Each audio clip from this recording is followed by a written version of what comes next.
may kalderetang baka. Tara guys, samahan niyo akong lutuin ito. Good morning guys! Happy Monday to all of us. Ang lulutuin natin ngayon guys ay kalderetang baka.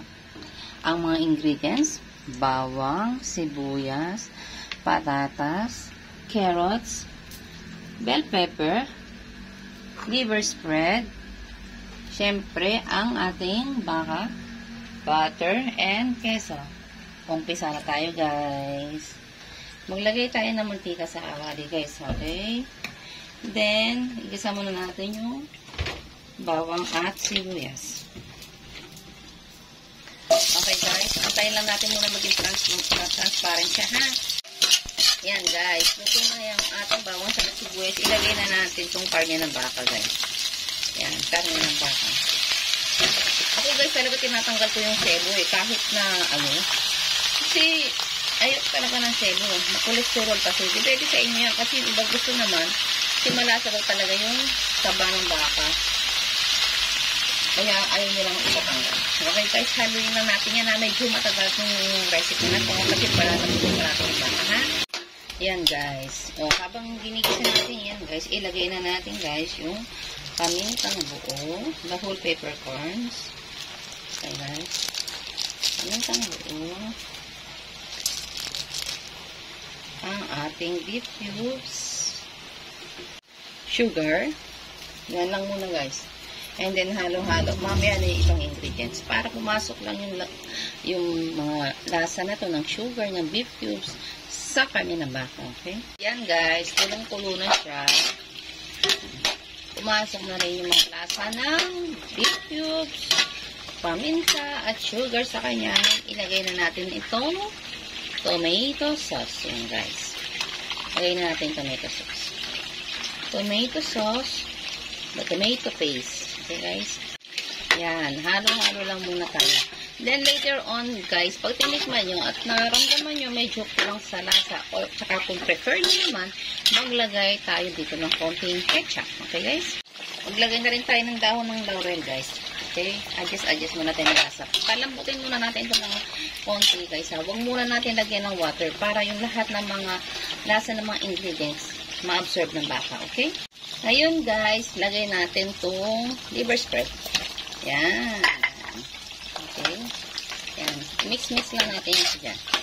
Okay, para sabay-sabay yung mga lasa nila ma-absorb ng para ng baka. Okay guys? Yan guys, nahalo na natin mabuti yung liver spread. O, diba? Kita nyo how beautiful the color is. Ngayon guys, maglagay tayo ng water. Palambutin na natin yan guys ha. Palambutin. Ngayon, kayo na bahala mag-adjust ng ng taste, okay? Kung matabang, nilagdagan nyo ng asin, o magic sarap, o kahit anong mga pampalasa na gusto nyo, okay? Palambutin muna natin yan guys. Habang inaantay natin lumambot yung karne ng baka natin guys, i-fry naman natin itong mga vegetables sa butter. Okay guys, ilagay na natin yung butter sa kawali. Yan.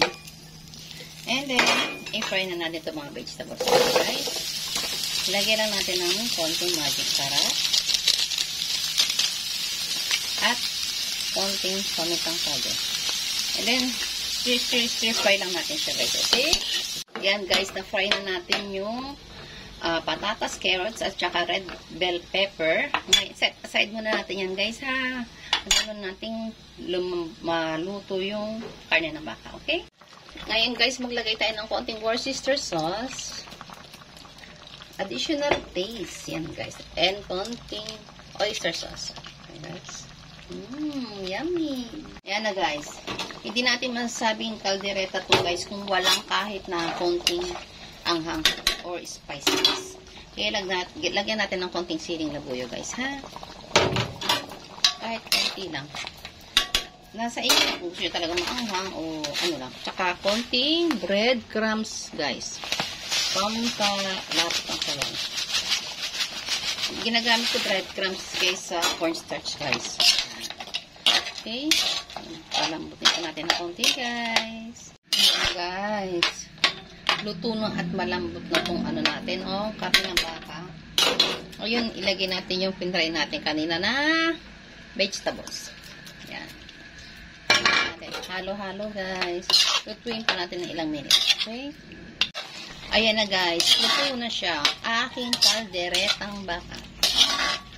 Happy tummy na naman ito. Happy Monday to all. Spread love. God bless us all.